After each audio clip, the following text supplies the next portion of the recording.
আসসালামু আলাইকুম। শিমুল Memorial north school and কলেজের সকল শিক্ষার্থীদের শুভেচ্ছা ও স্বাগতম। আজকে দশম শ্রেণীর বাংলাদেশের ইতিহাস ও বিশ্ব সভ্যতা ক্লাসে আমি তোমাদের সাথে আছি জেসমিন খাতুন জেসি। বাংলাদেশের ইতিহাস ও বিশ্ব সভ্যতা। শুরুতে তোমরা সবাই ভালো আছো, সুস্থ আছো এবং বাড়িতে আছো। আমি আল্লাহর রহমতে ভালো আছি। আজকে অবশ্যই তোমরা জানো যে আমি গত ক্লাসে বলে দিয়েছিলাম যে আগামী দিন দশম অধ্যায়ের উপরে ক্লাস নেওয়া হবে।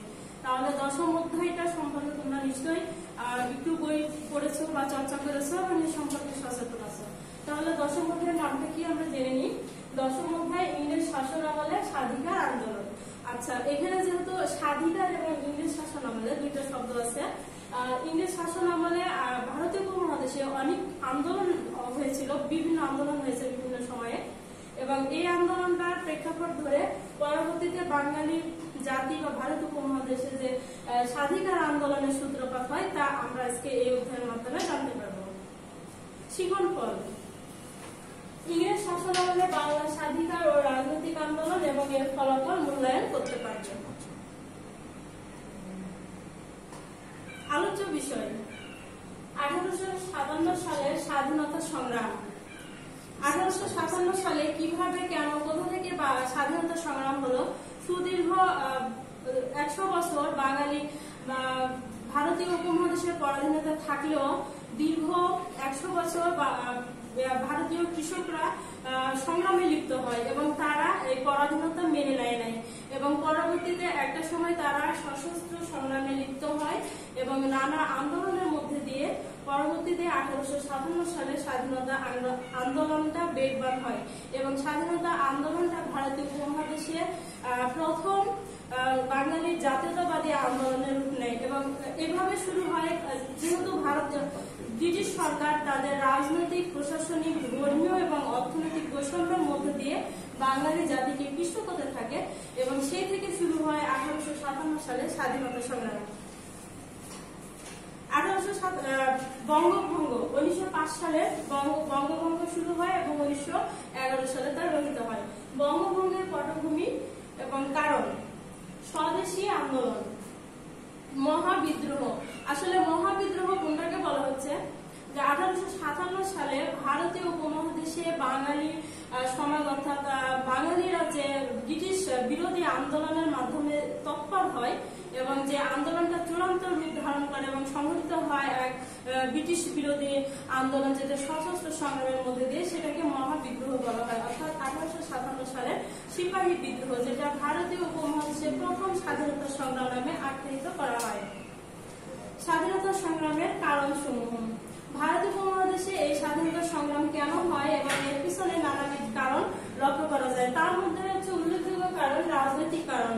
এই রাজনৈতিক যে যতগুলো ভারত উপমহাদেশে এই স্বাধীনতা সংগ্রামের রাজনৈতিক প্রেক্ষাপট, কারণটা কেন এই জন্য প্রেক্ষাপটটা তৈরি হয়েছিল যে ব্রিটিশ সরকার নানা তালবাহানার মধ্যে দিয়ে ভারতবাসীকে শোষণ করতে থাকে এবং এই শোষণের মধ্যে দিয়ে বিভিন্ন বৈষম্য তৈরি করে।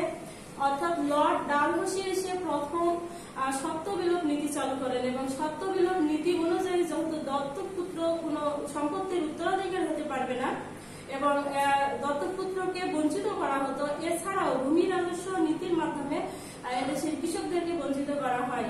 এছাড়াও ছিল প্রশাসনিক এবং অনেক বৈষম্য, যেখানে তারা ভারতবাসীকে অস্ত্র ধরতে বাধ্য করে এবং ভারতবাসী শেষ পর্যন্ত এই সংগ্রামে লিপ্ত হয়।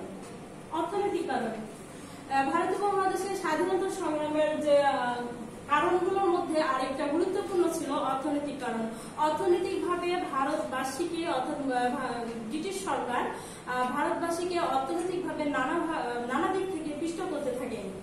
সবকিছুকে কেন্দ্র করে, যেহেতু কলকাতা অর্থনৈতিক কেন্দ্র হিসেবে গড়ে ওঠে, তাহলে কলকাতা কেন্দ্রিক অর্থনৈতিক কেন্দ্র হিসেবে কলকাতাকে প্রাধান্য দেওয়া হয়। সেক্ষেত্রে পূর্ব বাংলার জনগণের উন্নতির দিকটাকে একেবারে স্থবির করে রাখা হয়। যেখানে কলকাতা কেন্দ্রিক শিল্প প্রতিষ্ঠান এবং শিল্পের কাঁচামাল যোগান দিত পূর্ব বাংলা, সেক্ষেত্রে পূর্ব বাংলার জনগণের উন্নতির দিকে কোনো তোয়াক্কা না করে শুধু কলকাতার উন্নতি এবং অগ্রগতি সাধিত করা হয়, যার কারণে ভারতবাসী ঐক্যবদ্ধভাবে অর্থনৈতিক শোষিত এবং এই শোষণের বঞ্চনার হাত থেকে রক্ষা পাওয়ার জন্য এই স্বাধীনতা সংগ্রামের পথ বেছে নেয়। আর্থসামাজিক কারণ। ভারতীয় উপমহাদেশে যে প্রথম স্বাধীনতা সংগ্রাম সংঘটিত হয়েছিল তার মধ্যে দুইটা ছিল, একটা ছিল অর্থনৈতিক আর আরেকটা ছিল সামাজিক কারণ। এটা যেহেতু এই শিল্প কারখানা, ব্যবসা বাণিজ্য এবং সকল প্রতিষ্ঠান এখানে কলকাতার মধ্যে যেহেতু সীমাবদ্ধ থাকতো এবং এই সীমাবদ্ধতার কারণে ক্রমশই পূর্ব বাংলার জনগণের অর্থনৈতিক মেরুদণ্ডটা একেবারে স্থবির হতে থাকে এবং খারাপ হতে থাকে। এই অঞ্চলের লোকজন যেহেতু অশিক্ষিত হয়ে থাকতে শুরু করে, কারণ পূর্ব বাংলায় তেমন কোনো উচ্চতর শিক্ষা প্রতিষ্ঠান এবং বিদ্যালয় বা প্রতিষ্ঠান কোনো তোয়াক্কা ছিল না ব্রিটিশ সরকারের, যার জন্য পূর্ব বাংলার কথা চিন্তা করা হয় এবং এই পূর্ব বাংলার অবস্থার প্রেক্ষাপটটাকে কেন্দ্র করেই যে সামাজিক এবং ধর্মীয় যে বৈষম্য তৈরি করে, সেই বৈষম্য থেকে শুরু হয় এই স্বাধীনতা সংগ্রাম। এছাড়াও যে ধর্মীয় কারণকে কেন্দ্র করে যে আর্থসামাজিক এবং ভারতবাসীর ধর্মের অনুভূতিতে আঘাত হানা হয় এবং ধর্মীয় অনুভূতিতে আঘাত হানার স্বরূপ এখানে যেহেতু ব্রিটিশ সরকার পূর্ব বাংলার জনগণের জন্য জনকল্যাণমূলক কিছু কাজ হাতে নিয়েছিলেন, কিন্তু তৎকালীন সময়ে গোড়াপন্থী হিন্দু এবং মুসলমান উভয় সম্প্রদায় এটাকে তাদের ধর্ম হ্রাসের হুমকি বলে আশঙ্কা মনে করে। যেমন কাজগুলো সতীদাহ প্রথা বিলোপ, হিন্দু বিধবাদের বিবাহ প্রচলন, এই যে সংস্কারমূলক হাত এবং ইংরেজি শিক্ষার প্রচলন, এটা নেওয়ার কারণে তারা মনে করে যে ভারতবাসী মনে করে ধর্মীয় অনুভূতিতে আঘাত হানা হচ্ছে, যার কারণে ধর্ম সামাজিক রীতিনীতি বিচ্ছিন্নভাবে সংস্কারের কারণে ভারতবাসী ক্ষুব্ধ হয়ে যায়। সামরিক কারণ। 1857 সালে সিপাহী বিদ্রোহের সব থেকে গুরুত্বপূর্ণ কারণ ছিল সামরিক কারণ।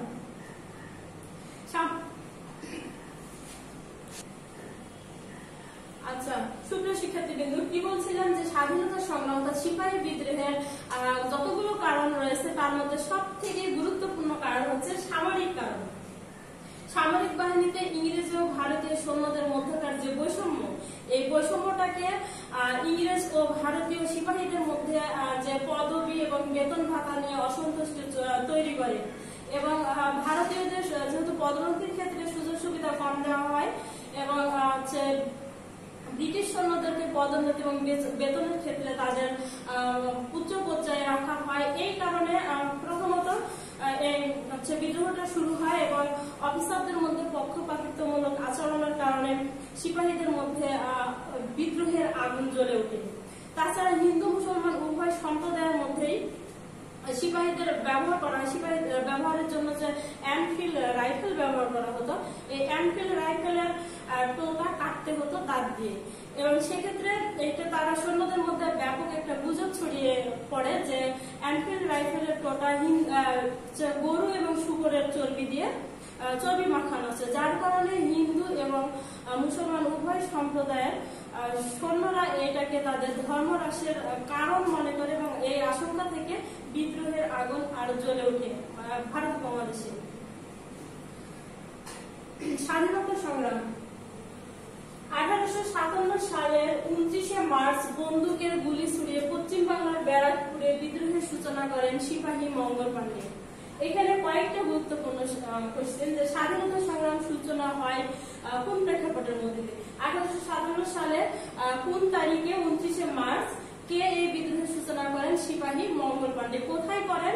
পশ্চিম বাংলার ব্যারাকপুরে।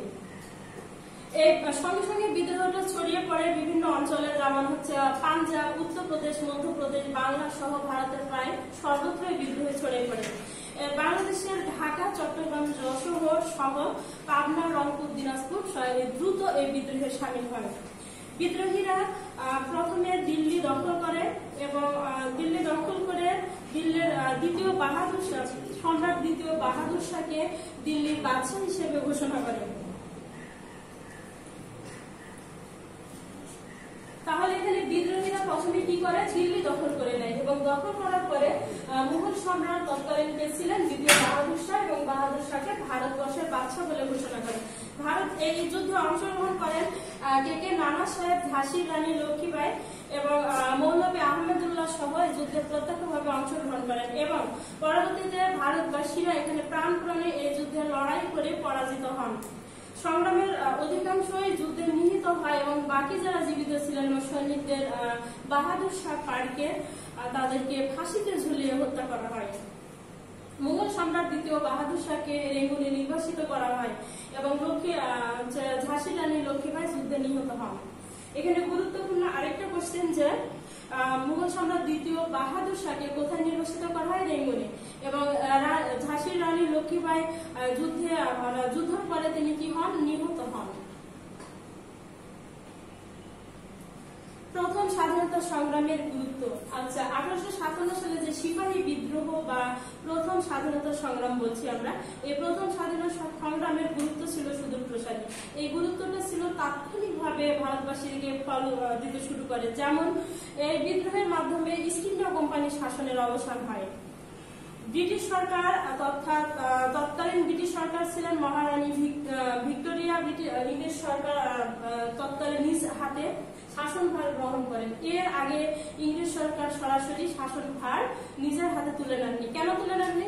কারণ তাদের শাসন কাজে কোনো অভিজ্ঞতা ছিল না। না থাকার কারণে তারা ইস্ট ইন্ডিয়া কোম্পানির দ্বারা পরিচালিত করত শাসন ব্যবস্থা। শর্তবিরোধ নীতি বাতিল করা হয়। শর্তবিরোধ নীতি বাতিল করার পর ভারতীয়দের যোগ্যতা অনুযায়ী তাদেরকে চাকরি প্রদান করা হয়। যেহেতু সিপাহী বিদ্রোহের একটা কারণের মধ্যে শর্তবিরোধ নীতি প্রয়োগ ছিল এবং ভারতীয়দের কি করা হতো? চাকরি ক্ষেত্রে বৈষম্যমূলক তাদের প্রতি আচরণ করা হতো। কিন্তু এই যুদ্ধের ফল হিসেবে ভারতীয়দের যোগ্যতা অনুযায়ী চাকরি প্রদান করা হয়। ধর্মীয় স্বাধীনতার নিশ্চয়তা দেওয়া হয়, অর্থাৎ যে যার ধর্ম স্বাধীনভাবে ধর্ম পালন করতে পারবে এ ধরনের নিশ্চয়তা দেওয়া হয়। তাহলে সিপাহী বিদ্রোহের গুরুত্ব কি ছিল? সুদূর প্রসারী ছিল এবং এটা সরাসরি সিপাহী বিদ্রোহের মাধ্যমে ব্রিটিশ সরকারের হাতে ভারতের শাসনভার চলে যায়। বঙ্গভঙ্গ 1905 সাল। আসলে বঙ্গভঙ্গ কবে হয়েছিল নিশ্চয় তোমরা জানো যে 1905 সালে বঙ্গভঙ্গ হয়েছিল, অর্থাৎ বাংলাকে ভাগ করা হয়েছিল। বাংলা ভাগের পূর্বে পুরো অঞ্চলটা কি ছিল? যে একটা পুরো অঞ্চলটাকে বলা হতো প্রেসিডেন্সি। কেন বলা হতো? যে এই বিরাট অঞ্চলটা বাংলা, বিহার, উড়িষ্যা সহ মধ্যপ্রদেশ, উত্তরপ্রদেশ সকল অঞ্চলকে মিলে বলা হতো প্রেসিডেন্সি। এই প্রেসিডেন্সির আয়তন অনেক বড় হওয়ার কারণে বাংলাকে ভাগ করার সিদ্ধান্ত নেওয়া হয়। এবং বঙ্গভঙ্গের পটভূমি। আসলে বঙ্গভঙ্গের পেছনে কেন বাংলাকে ভাগ করা হয়েছিল এর পেছনে কারণটা ছিল ব্রিটিশ সরকারের একটা রাজনৈতিক চাল মাত্র। কারণ বাংলাকে ভাগ করার পেছনে ব্রিটিশ সরকার তাদের স্বার্থকে প্রাধান্য দিয়েছিলেন এবং তাদের স্বার্থকে রক্ষা করার জন্যই সর্বপ্রথম বাংলাকে ভাগ করার পরিকল্পনাটা করেন। ভারতের বড় লর্ড কার্জন 1905 সালে 16 অক্টোবর বাংলা ভাগ করেন। এই বিভক্তি ইতিহাসে বঙ্গভঙ্গ নামে পরিচিত। আচ্ছা, তাহলে বঙ্গভঙ্গ কি? বঙ্গভঙ্গ কি এই প্রশ্ন তোমরা কিভাবে উত্তর লিখতে পারবা? যে ভারতের বড় লর্ড কার্জন 1905 সালে বাংলাকে যে ভাগ করেন এবং এই ভাগকৃত অঞ্চলটাকে বলা হতো বঙ্গভঙ্গ এবং ইতিহাসে এই বাংলা ভাগকে বলা হয় বঙ্গভঙ্গ। বঙ্গভঙ্গ কে করেন? ভারতের বড় লর্ড কার্জন। তাহলে এখানে প্রশ্ন থাকতে পারে যে বাংলাকে কে ভাগ করেন? Lord Curzon. কত সালে? 1905 সালে। বঙ্গভঙ্গের কারণ। বঙ্গভঙ্গের পিছনে ব্রিটিশ সরকারের যে কয়েকটি গুরুত্বপূর্ণ কারণ ছিল তার মধ্যে ছিল প্রশাসনিক কারণ। প্রশাসনিক কারণে প্রশাসনিক কারণকে প্রাধান্য দিয়ে বাংলাকে ভাগ করা হয়। কেন প্রশাসনিক কারণটা বঙ্গভঙ্গের একটা গুরুত্বপূর্ণ কারণ? এটা হচ্ছে যে বাংলা অঞ্চলটা অনেক বড় হওয়ার কারণে ইংরেজ সরকার এটাকে একটা প্রশাসনিক ইউনিটে রাখা যুক্তিসঙ্গত মনে করেন নাই এবং এই বিশাল সংখ্যাগরিষ্ঠ মুসলিম সংখ্যাগরিষ্ঠ অঞ্চলে এটাকে প্রশাসনিক নিরাপত্তার অনিশ্চয়তাকে প্রাধান্য দিয়ে এই বাংলাকে ভাগ করার সিদ্ধান্ত নেন। আর্থসামাজিক কারণ। বঙ্গভঙ্গের পিছনে যে দুইটা বঙ্গভঙ্গের পিছনে আরেকটা গুরুত্বপূর্ণ কারণ ছিল আর্থসামাজিক। এখানে অর্থনৈতিক এবং সামাজিক এই দুইটা একত্রে ভাবে মিশ্রিত। যেহেতু অর্থনৈতিক কারণ এভাবে আসছে যে পূর্ব বাংলা অর্থাৎ ভারতবাসীর পূর্ব বাংলার অর্থনৈতিক প্রাণকেন্দ্র হয় কলকাতা। কলকাতাকে কেন্দ্র করে অর্থনীতির মেরুদণ্ড গড়ে ওঠে এবং সেখানে শিল্প প্রতিষ্ঠান, যাবতীয় বিশ্ববিদ্যালয় এবং উন্নয়ন কার্য কলকাতা কেন্দ্রিক হয়ে ওঠে। সেক্ষেত্রে এই কলকাতার যাবতীয় শিল্প প্রতিষ্ঠানের কাঁচা মাল যোগানদাতা ছিল পূর্ব বাংলা। তো কলকাতাকে অর্থনৈতিক মেরুদণ্ড হিসেবে গড়ে তোলা হলে এই পূর্ব বাংলার জনগণ শুধু কাঁচা মালের যোগানদাতা হিসেবে থেকে থাকে এবং তাদের ভাগ্যে কোনো উন্নয়ন এবং অগ্রগতির কোনো প্রেক্ষাপট নেওয়া হয় না, যার কারণে পূর্ব বাংলার জনগণের কল্যাণকে প্রাধান্য দিয়ে এবং কল্যাণের কথা চিন্তা করে বাংলাকে ভাগ করার সিদ্ধান্ত নেন। রাজনৈতিক কারণ বঙ্গভঙ্গের পেছনে শুধু লর্ড কার্জন যে শাসন এবং সুবিধার জন্যই পূর্ব বাংলার জনগণের কল্যাণের কথা বিবেচনা করেই বাংলাকে ভাগ করেছেন তা নয়। এই বাংলা ভাগের পিছনে ব্রিটিশ সরকারের সুদূরপ্রসারী কারণ ছিল রাজনৈতিক কারণ এবং লর্ড কার্জন বাংলার রাজনৈতিক সচেতনতা সম্পর্কে অর্থাৎ রাজনৈতিক ব্যক্তিবর্গের পূর্ব বাংলার জনগণের রাজনৈতিকভাবে যে সচেতন হয়ে ওঠে এ সম্পর্কে তিনি সচেতন ছিলেন। যেহেতু বাংলার মধ্যবিত্ত বুদ্ধিজীবী শ্রেণী কলকাতা কেন্দ্রিক এবং বুদ্ধিজীবী সম্প্রদায় গড়ে ওঠে কলকাতায়, এই কলকাতাকে পূর্ব বাংলার সাথে সংযুক্ত রেখে ঐক্যবদ্ধ বাঙালি সমাজ যে শক্তিশালী হয়ে উঠছে, এই শক্তিশালী সমাজটাকে ব্রিটিশ সরকার তার শাসন কাজের জন্য শঙ্কা মনে করেন এবং শঙ্কিত হন, যার কারণে রাজনৈতিক প্রেক্ষাপটটাকে কেন্দ্র করে ভাগ করো শাসন করো নীতি প্রয়োগ করেন এবং এই নীতির বলে বাংলাকে ভাগ করেন। এছাড়াও হিন্দু মুসলমান সম্মিলিত যে ঐক্যবদ্ধ শক্তি, এই শক্তিটাকে ভেঙে দেওয়া ছিল ব্রিটিশ সরকারের তার একটা কারণ হিন্দু মুসলমান ঐক্যবদ্ধ ভাবে ঐক্যবদ্ধ মিলিত যে প্রয়াস, সেটাকে ব্রিটিশ সরকার ক্ষমতাকে দীর্ঘায়িত থেকে ক্ষমতা নাশের আশঙ্কা করতেন, যার কারণে বাংলাকে ভাগ করার সিদ্ধান্ত নেন। বঙ্গভঙ্গের পটভূমি বঙ্গভঙ্গ ঘোষণার ফলে বাংলার মানুষের মধ্যে মিশ্র প্রতিক্রিয়া দেখা দেয়।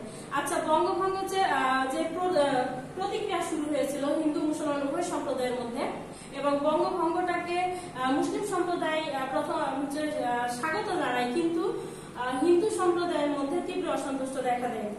বঙ্গভঙ্গ ঘোষণার এখানে মিশ্র প্রতিক্রিয়া দেখা দেয় এবং মুসলমান সমাজ নবাব সলিমুল্লাহর নেতৃত্বে স্বাগত জানায় এবং মুসলিম পত্র পত্রিকাগুলো বঙ্গভঙ্গের পক্ষে বিভিন্ন প্রচার অভিযান চালায়, অর্থাৎ বিভিন্ন লেখালেখি শুরু করে। নতুন প্রদেশের সংখ্যাগরিষ্ঠ জনসংখ্যা যেহেতু মুসলমান ছিল, তারা পূর্ব বাংলাকে তারা বঙ্গভঙ্গকে তারা সন্তুষ্ট জনক হিসেবে নিয়ে এটাকে স্বাগত জানায়। অপরপক্ষে হিন্দু মুসলমান বা হিন্দু সম্প্রদায় এটা তীব্র প্রতিক্রিয়া জানায়। হিন্দু সম্প্রদায় এই বঙ্গভঙ্গের পিছনে তাদের তীব্র সম্প্রদায়ের প্রেক্ষাপটে পরবর্তীতে ব্রিটিশ সরকার হাতে অর্থাৎ তাদের মুসলমান হিন্দু সম্প্রদায়ের প্রতিক্রিয়া, তাদের তীব্র আন্দোলনের প্রেক্ষাপটে ব্রিটিশ সরকার পরবর্তীতে বঙ্গভঙ্গ রদ করতে বাধ্য হন এবং ভারতীয় জাতীয় কংগ্রেসের নেতৃত্বে বিভিন্ন নেতা যেমন সুরেন্দ্রনাথ ব্যানার্জি, বিপিন কুমার বঙ্গভঙ্গের বিরুদ্ধে বিভিন্ন আন্দোলন গড়ে তোলেন এবং সুরেন্দ্রনাথ ব্যানার্জি এই বঙ্গভঙ্গকে জাতীয় দুর্যোগ হিসেবে আখ্যায়িত করেন। এখানে একটা গুরুত্বপূর্ণ কোশ্চেন যে বঙ্গভঙ্গকে কে জাতীয় দুর্যোগ হিসেবে আখ্যায়িত করেন? উত্তর কি হবে? সুরেন্দ্রনাথ ব্যানার্জি। আর এই নতুন প্রদেশে যেহেতু সংখ্যাগরিষ্ঠ অংশ ছিল মুসলমান, সেক্ষেত্রে মুসলমানরা বঙ্গভঙ্গকে স্বাগত জানায় এবং এটাকে তারা পজিটিভলি মেনে নেয়। কিন্তু বঙ্গভঙ্গের বিরুদ্ধে তীব্র প্রতিক্রিয়া যে হিন্দু সম্প্রদায়ের মধ্যে দেখা যায়, এই প্রতিক্রিয়া থেকে হিন্দু মুসলিম উভয় সম্প্রদায়ের মধ্যে সম্পর্ক চিরতরে নষ্ট হতে থাকে। বঙ্গভঙ্গের ইতিহাস। আচ্ছা, বঙ্গভঙ্গের কারণ কি ছিল? বঙ্গভঙ্গের পিছনে বঙ্গভঙ্গ যে হয় এবং এর পেছনের কারণ কি ছিল? প্রশাসনিক বৈষম্য এবং আর্থসামাজিক বৈষম্য, রাজনৈতিক কারণ এবং ব্রিটিশ সরকারের ক্ষমতাকে দীর্ঘায়িত করার জন্য ভাগ করো শাসন করো নীতি প্রয়োগের কারণটাই ছিল উল্লেখযোগ্য। বঙ্গভঙ্গের বিরুদ্ধে কারা বিরোধিতা করে? হিন্দুরা বিরোধিতা করে এবং বঙ্গভঙ্গকে রহিত করা হয় 1911 সালে। কেন করা হয়? জাতীয় কংগ্রেসের প্রভাবশালী নেতাদের বিরোধিতার কারণে পরবর্তীতে ব্রিটিশ সরকার এই বঙ্গভঙ্গকে রহিত করতে বাধ্য হন। এছাড়া বঙ্গভঙ্গকে জাতীয় দুর্যোগ বলে কি আখ্যায়িত করেন সুরেন্দ্রনাথ ব্যানার্জি। বঙ্গভঙ্গ বিরোধী আন্দোলন পরবর্তীতে ক্রমশ স্বদেশী আন্দোলনে রূপ নেয় এবং স্বদেশী আন্দোলনের রূপ নিলেও ব্রিটিশ সরকার যে আন্দোলনকারীদের দমন করতে না পেরে অবশেষে 11 সালে এই বঙ্গভঙ্গকে রহিত করেন। রাজা পঞ্চম জর্জ ভারত সফরে আসেন 1911 সালে। এসে দিল্লির দরবারে বঙ্গভঙ্গ রদের ঘোষণা দেন। তাহলে বঙ্গভঙ্গ রদের ঘোষণা কে দেন? রাজা পঞ্চম জর্জ। কত সালে? 1911 সালে। কোথায় এই বঙ্গভঙ্গ রদের ঘোষণা দেন? দিল্লির দরবারে। স্বদেশী আন্দোলন। স্বদেশী আন্দোলনের আছে স্বদেশী বলতে নিজ দেশের বা নিজের ব্রিটিশ সরকারের বিরুদ্ধে বঙ্গভঙ্গের প্রতিক্রিয়া বা বঙ্গভঙ্গের বিরুদ্ধে নিয়মতান্ত্রিক যে আন্দোলন চলছিল, এই আন্দোলনটা ব্যর্থ হলে কংগ্রেসের উদারপন্থী কিছু উগ্রপন্থী নেতৃত্বের অংশগ্রহণের মাধ্যমে এই স্বদেশী আন্দোলন গড়ে ওঠে। স্বদেশী আন্দোলনের উল্লেখযোগ্য দুটো দিক ছিল, একটা ছিল বয়কট এবং আরেকটা ছিল স্বদেশী। বয়কট শব্দের অর্থ হচ্ছে বর্জন করা। বয়কট প্রধান উদ্দেশ্য ছিল বিলেতি পণ্য বর্জন করা। তাহলে স্বদেশী আন্দোলনের যে দুটো দিক, সেটা বয়কট শব্দটা ব্যাপক অর্থে ব্যবহার করা হয়। বয়কট শুধু পরবর্তীতে বিলেতি পণ্যের বর্জনের মধ্যে সীমাবদ্ধ থাকে না, পরবর্তীতে বিলেতি শিক্ষা বর্জনের কর্মসূচির মাধ্যমে এটাকে রূপ লাভ করে। বয়কট আন্দোলনের উদ্দেশ্য ছিল বিলেতি পণ্য বর্জন করা, প্রধান উদ্দেশ্য। পরবর্তীতে কি হয় যে শুধু পণ্যতে সীমাবদ্ধ না থেকে যে বিলেতি শিক্ষা অর্থাৎ ইংরেজি শিক্ষা গ্রহণ, এই শিক্ষা বর্জন কর্মসূচির মধ্যে দিয়ে এই আন্দোলনটা বেগবান হয়। স্বদেশী আন্দোলন যে শিক্ষা ক্ষেত্রে জাতীয় শিক্ষা আন্দোলনে রূপ নেয় এবং এই আন্দোলনটা যে স্বদেশী আন্দোলনের মাধ্যমে পূর্ব বাংলায় বিভিন্ন স্কুল কলেজ শিক্ষা প্রতিষ্ঠান এবং বিভিন্ন সংগঠন গড়ে ওঠে। স্বদেশী আন্দোলনে বাংলার বিভিন্ন পেশাভুক্ত শ্রেণী যুক্ত হয় এবং আন্দোলনের পক্ষে জনসমর্থন বাড়ানোর জন্য বিভিন্ন পত্র পত্রিকায় বিভিন্ন কবি সাহিত্যিক লেখালেখি শুরু করে এবং স্বদেশী আন্দোলনকে বেগবান করার জন্য যে সংগঠনগুলো গড়ে ওঠে, তার মধ্যে ঢাকার অন্যতম অনুশীলন সমিতি, কলকাতার যুগান্তর সমিতি, বরিশালের স্বদেশী বান্ধব সমিতি উল্লেখযোগ্য। এছাড়া জনগণকে দেশপ্রেমে উদ্বুদ্ধ করাই ছিল স্বদেশী আন্দোলনের প্রধান উদ্দেশ্য। গ্রামে গ্রামে ঘুরে বরিশালের চারণ কবি মুকুন্দরাম দাস যে স্বদেশী আন্দোলনের গ্রামের জনগণকে একত্রিত করার জন্য বিভিন্ন গান গেয়ে এই আন্দোলনটাকে বেগবান করেন। স্বদেশী আন্দোলন যে পূর্ববঙ্গের ব্যর্থ হয়, অর্থাৎ পূর্ব বাংলার সংখ্যাগরিষ্ঠ অংশ এটাকে স্বার্থবিরোধী, মুসলিম সম্প্রদায়ের স্বার্থবিরোধী মনে করা হয়। প্রথমত মুসলমান সম্প্রদায় এই নেতাবৃন্দ এই আন্দোলনে যোগদান করেন, কিন্তু পরবর্তীতে এই আন্দোলনে মুসলিম সম্প্রদায় স্বদেশী আন্দোলন থেকে দূরে সরে যায়। কারণ এই স্বদেশী আন্দোলনের একটা সংখ্যাগরিষ্ঠ অংশ ছিল জমিদার শ্রেণী। এই জমিদার শ্রেণী দরিদ্র মুসলিম অর্থাৎ কৃষক শ্রেণী যে তার জমিদার শ্রেণীর হাতে যে শোষিত বঞ্চিত হয়, তাদের অত্যাচারের কথা ভেবে মুসলিম সম্প্রদায় হিন্দু যে জমিদার শ্রেণীর স্বদেশী আন্দোলনকে সমর্থন করে, যার কারণে তারা এই আন্দোলন থেকে সরে পড়ে। এছাড়া স্বদেশী আন্দোলন কিছু আচরণ ছিল বা কিছু নিয়ম নীতি ছিল যেগুলো হিন্দু কালচারকে প্রাধান্য দেওয়া, যেমন গীতার সামনে গীতা পাঠ করা, তারপর শ্লোক গাওয়া, এগুলো ছিল। তারা এগুলোকে আন্দোলনটাকে হিন্দু সম্প্রদায় সমর্থন করলে মুসলমান সম্প্রদায় এগুলো মেনে নিতে পারে না, যার কারণে মুসলিম সম্প্রদায় এই আন্দোলন থেকে দূরে সরে পড়ে। আর মুসলমান সমাজ এই স্বদেশী আন্দোলন থেকে দূরে থাকার কারণে স্বদেশী আন্দোলন জাতীয় রূপ লাভে ব্যর্থ হয়। তাহলে এখানে একটা গুরুত্বপূর্ণ প্রশ্ন যে স্বদেশী আন্দোলন জাতীয় রূপ লাভে ব্যর্থ হয় কেন? স্বদেশী আন্দোলন জাতীয় রূপ লাভে ব্যর্থ হয় মুসলিম সম্প্রদায় এই আন্দোলন থেকে দূরে সরে থাকার কারণে। আচ্ছা, মুসলিম সম্প্রদায় দূরে সরে থাকে এবং তারা বিলেতি পণ্য এমনকি বিলেতি শিক্ষা বর্জন করে। বিলেতি শিক্ষা বর্জন করার ফলে কলকাতার যে বিভিন্ন আমি পেছনেরটা দেখাই, তারপর আচ্ছা, স্বদেশী আন্দোলনকে প্রাধান্য দিয়ে স্বদেশী আন্দোলনকে বেগবান করার জন্য পূর্ব বাংলায় বিভিন্ন শিক্ষা প্রতিষ্ঠান সহ যে অর্থনৈতিক প্রতিষ্ঠান গড়ে উঠে তার মধ্যে ছিল কলকারখানা, শিল্প প্রতিষ্ঠান এবং ব্যবসা বাণিজ্যটাকে প্রসার লাভ করে। এবং এই স্বদেশী আন্দোলনের যে পক্ষে যে জনসমর্থন বাড়ানোর জন্য বাংলার জেলায় জেলায় বিভিন্ন সংগঠন প্রতিষ্ঠা করা হয়। এর মধ্যে যে অনুশীলন সমিতি এবং ফরিদপুরের ব্রতী এবং ময়মনসিংহের সাধনা, এই সংগঠনগুলো এই আন্দোলনটাকে ইতিবাচক প্রভাব ফেলে। এছাড়া এই আন্দোলনটাকে প্রাধান্য দেওয়ার জন্য যে মানে তাৎক্ষণিকভাবে যে সফল হয় না, এর পিছনে যে শুধু প্রসারী ফলাফলটা ছিল, সফল না হওয়ার কারণ ছিল মুসলমান সম্প্রদায় আন্দোলন থেকে দূরে সরে থাকে, যার জন্য এই আন্দোলনটা গণবিচ্ছিন্ন আন্দোলনে রূপান্তরিত হয়। এবং যেহেতু গোপনে সশস্ত্র সংগ্রামে লিপ্ত হয় বাংলার জনগণ, এই আন্দোলন থেকে দূরে সরে থাকে। জনগণের মাঝে এই আন্দোলন সম্পর্কে তেমন কোনো সচেতনতা না থাকার কারণে গণবিচ্ছিন্ন পরিণত হয় এবং এই গণবিচ্ছিন্নতার কারণে এই আন্দোলনটা আসলে জাতীয় রূপ নিতে পারেনি। আর স্বদেশী আন্দোলনের সব থেকে ইতিবাচক দিক হচ্ছে যে অর্থনৈতিক সমৃদ্ধি, এবং এ সময় পূর্ব বাংলায় অর্থনৈতিক ভাবে সমৃদ্ধিশালী হয়, কারণ এ সময় যে বিভিন্ন প্রতিষ্ঠান গড়ে ওঠে, শিল্প কারখানা গড়ে ওঠে, যার মাধ্যমে পূর্ব বাংলায় অর্থনৈতিক সমৃদ্ধির মুখ দেখতে পাই। এছাড়া দেশি যে শিল্প প্রতিষ্ঠান এবং কলকারখানা স্থাপন এবং উৎপাদন বৃদ্ধি হয়, বিদেশি পণ্য বর্জন করা এবং দেশীয় পণ্য ব্যবহার করা যে সচেতনতা চলে আসে, যার জন্য পূর্ব বাংলায় অর্থনৈতিকভাবে অগ্রগতি সাধিত হয়। আধুনিক শিল্প প্রতিষ্ঠান বেঙ্গল কেমিক্যাল প্রতিষ্ঠিত হয় এই স্বদেশী আন্দোলনের মাধ্যমে।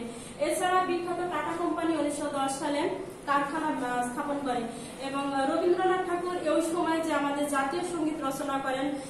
এবং স্বদেশী আন্দোলনের আরেকটা যে গুরুত্বপূর্ণ দিক হচ্ছে এই আন্দোলনটার মানে হতাশা ছিল যে মুসলমান সম্প্রীতি, অর্থাৎ হিন্দু মুসলমানদের মধ্যে সম্প্রীতির যে সম্পর্ক, এটা চিরতরের একটা ফাটল ধরে, যা শেষ হয়ে যায় 1947 সালের দেশ ভাগের মধ্যে দিয়ে। আচ্ছা, আজকের আলোচনা এখান থেকেই এ পর্যন্ত শেষ ছিল। তাহলে আমরা একটু দেখবো যে আলোচনার মধ্যে যে গুরুত্বপূর্ণ প্রশ্ন ছিল এগুলো তোমরা মনোযোগ সহকারে দেখেছো কিনা। এনফিল্ড কি? এনফিল্ড কি? আসলে আমি এই প্রশ্নটা প্রথমে অনেকবার বলেছি যে এনফিল্ড একটা রাইফেল, যেটা 1857 সালে সিপাহী বিদ্রোহের সৈনিকরা ব্যবহার করেছিল এবং এই রাইফেলের টোটা নিয়ে, এটা টোটাতে হিন্দু মুসলিম উভয় সম্প্রদায় তাদের ধর্মরাশের যে ধর্মীয় সম্প্রদায়কে, তাদের ধর্মকে নষ্ট করার একটা আশঙ্কা করছিল, যার কারণটা ছিল যে গরু এবং শুকরের চর্বি মিশ্রিত রাখা। কে বাংলাকে ভাগ করেন? লর্ড কার্জন বাংলাকে ভাগ করেন। কোথায় প্রথম সিপাহী বিদ্রোহের সূচনা হয়? কোথায়? পশ্চিম বাংলার ব্যারাকপুরে। কার নেতৃত্বে সিপাহী বিদ্রোহ সংঘটিত হয়? সিপাহী মঙ্গল পাণ্ডের নেতৃত্বে সিপাহী বিদ্রোহ সংঘটিত হয়। সপ্তবিলোপ নীতি প্রয়োগ করেন কে? লর্ড ডালহৌসি সপ্তবিলোপ নীতি প্রয়োগ করেন। ভূমি রাজস্ব নীতির নামে কৃষকদের কি ধ্বংস হয়? ভূমি রাজস্ব নীতির নামে কৃষকদের অর্থনৈতিক মেরুদণ্ড ধ্বংস হয়। আগামী দিন রিভিশন ক্লাস 2 নেওয়া হবে। পড়া 10ম অধ্যায় পরের অংশ। বাড়িতে অবশ্যই সবাই বই চর্চা করবে এবং পরবর্তীতে ক্লাসের জন্য সবাই রেডি থাকবে। সে পর্যন্ত সবাই ভালো থাকবা, সুস্থ থাকবা। আজকের মতো এ পর্যন্ত শেষ।